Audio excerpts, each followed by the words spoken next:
Eternity's Shadow by E. Thomas Canton. Copyright 2024 E. Thomas Canton. All rights reserved.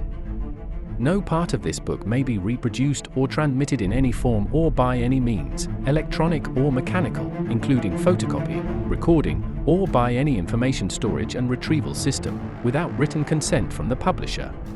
Credits. Voices by MURF.com. Sound effects from www.freesoundslibrary.com. And additional sound effects from www.zapsplat.com and pixabay.com. Music by www.zapsplat.com and IB Audio.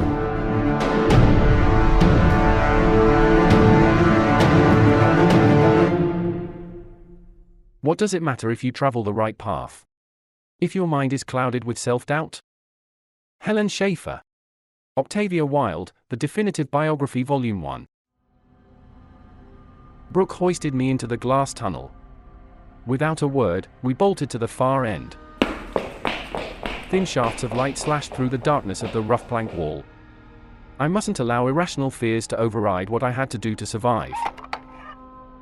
Black soot stained my hand as I pushed the door open, caressing the deep crevices of the weather-beaten wood. Stepping through, the door slammed shut with a light, hollow bang. The door was nothing but planks of wood clinging to the remains of the frame. In front of us, the darkened landscape stared back at me with the haunted eyes of Edvard Munch's scream. Flowing through it coursed a river of pitiable people with rags hanging lifeless from their skeletal forms. Our eyes followed the river to its source on the horizon, a city in silhouette against a sunset of such beauty I doubted my eyes. Seconds passed before realizing that the extreme darkness of the rest of the sky meant that the sun must have set hours earlier. It had been fire that lit the low-hanging clouds, making it look like a glorious sunset. Flames sprayed down onto the streets below from aircraft of some odd design floating over the city. Brooke raised her gaze from the GT device before turning to me. She gestured her head toward the city. That's where we needed to go. Without a word, we walked along the refugee trail toward the fires. Several refugees grabbed our arms, pulling us along with them, either worried about our lives, or our sanity. Or both. How bad is it there? I asked, pulling myself free of their grasp. They replied in silence as they shuffled past. Why won't any of them tell us anything useful? Don't be so hard on them. They are in shock. So, you're talking to me again? She walked on without saying a word. So, why did you save me? Back on our home Earth. Why did you tell me to run if you hate me so much? Why am I here? Brooke slowed to a stop, turned to me with teary eyes, and a thought on her lips. After a moment, turned back and continued walking. We continued in silence for the next few hours as the sun slipped below the horizon. The charred landscape turned into stones, the stones became rocks, and the rocks became boulders as we approached the lake. Brooke sat on the nearest one with her hands on her legs, and her head lowered. I stood with my arms on my hips, yawning. Only the noise of waves slapping the rocks marked the minutes passing. With a little effort, we discovered a discharge pipe from the local water treatment plant above us on the bluff. The screen blocking the entrance to the pipe lay bent and disfigured on the rocks below. We climbed up the bluff and into the pipe. Once inside, we found garbage, old clothes, and other items that told us other people had also used this for shelter. The pipe stood dry as the sun, which meant no water had flowed through it for some time, and more than likely wouldn't for some time to come. I used my pack as a pillow and tried to sleep. Waking up a short time later, I saw Brooke shivering in her sleep, so I removed my jacket, placed it over her, before falling back asleep. The next morning, I woke to the sound of driving rain. Minutes later, I stood at the tunnel opening, watching the downpour. I soon heard Brooke stirring behind me. Kneeling down, I unzipped my pack, removed 2 protein bars, and held one out. Brooke accepted it. Thanks. She said. For the jacket, too. So, what's next? I have an idea about getting downtown without being seen. The rain abated as we made our way onto the wet rocks leading down toward the shore. The bluff became a gentle slope leading to its summit. We walked up the slope toward the water treatment plant. Stepping over the scattered remains of the mangled metal and broken glass of the doors, Brooke found a light switch panel and flipped the switch. The lights flickered on. I slammed the switch back down. The lights died. Brooke shot a look at me. It's dark outside, and there's a war going on. Don't advertise our position. Exactly. Smart. She said as she proceeded down the corridor. I have my moments, I said. What little daylight entered the passage reflected off a small metallic cylinder laying on the floor. I picked up the flashlight and turned it on. Brooke started. Sorry, I said. You think anyone else is here? I looked down. Our footsteps were the only ones in the thick coat of dust. No, I said, while praying I wasn't wrong. What do you suppose happened here?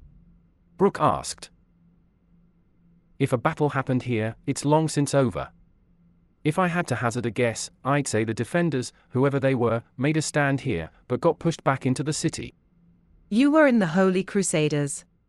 Brooke seemed surprised. Well, I never deployed anywhere. I took officers' training.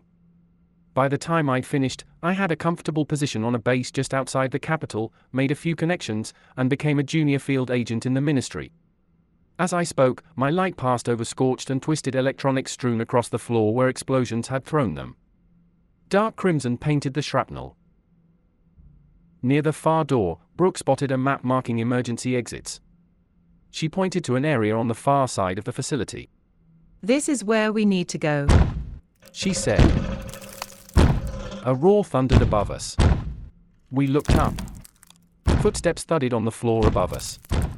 Dust fell on our faces. It seemed to move in the opposite direction from us. We should hurry. I think so. We should hurry. Brooke and I darted through the rubble of the hallway until we had reached our destination. All the water from the city poured into this room. From here, it would pass through various cleanings before being released back into the lake. As it stood now, no water coursed through the tunnels to be sanitized, only rainwater going stagnant, but little else. Brooke knelt down and examined a large reptilian footprint in the dust. In front of it lay another, and another, leading to a stairwell we had passed before entering that room.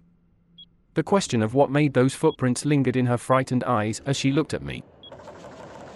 The GT device lit up, and we climbed into the tunnel it indicated, following the beeps into the heart of the city. Our footsteps echoed through the ancient brick catacombs as we progressed into the darkness. The sounds of the battle on the streets above grew louder the longer we walked. Explosions shook the tunnel, throwing up dust so thick that we couldn't see more than a meter in front of us. When the dust cleared, two men stood in front of us with automatic rifles, the likes of which I'd not seen before. Brooke and I froze. The men took a long look at us. The first nodded to the second before they waved us through. They placed a finger on their lips, gesturing upward to an access tunnel from the street, and the sounds of battle. We moved on. I glanced down a side tunnel and saw groups of refugees huddling in the dark. I removed my pack. My movements alerted the gunman. The rifles aimed at my head. Brooke watched, confused, but saying nothing. I removed the last of my protein bars and handed them to the two men, gesturing for them to dispense them among the people they protected. They smiled, pumping my arm in gratitude. I placed my pack back on as we continued walking in silence until we were alone.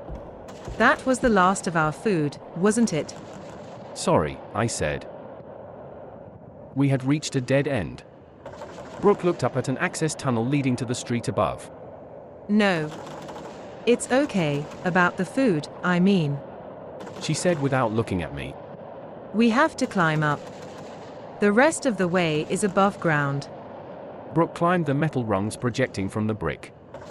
I prepared to make my ascent as she pushed aside the utility hole cover and climbed far enough that her head and shoulders were in the street. Nothing much going on. I saw her turn her head. She screamed. Something pulled her straight out of the access opening. I shot up the ladder as fast as I could. I watched it blink its red eye and part its slimy green lips to reveal rows of razor-sharp teeth. It raised one of its many claw-like appendages, and I winced, anticipating those claws tearing into me. A second lizard thing let out a howl that could send shivers down the spine of a corpse. The first jerked its head behind it. The second pointed with several arms toward the sky at the cloud of darkness. They didn't know what they were looking at, but as Brooke taught me, distractions provide opportunities. I grabbed Brooke, and we ran like deer from a forest fire. We dashed through the explosions without ever knowing where we were running. Ahead of us, human soldiers waved us toward them. They pulled us to safety behind the remains of a concrete wall. I looked around.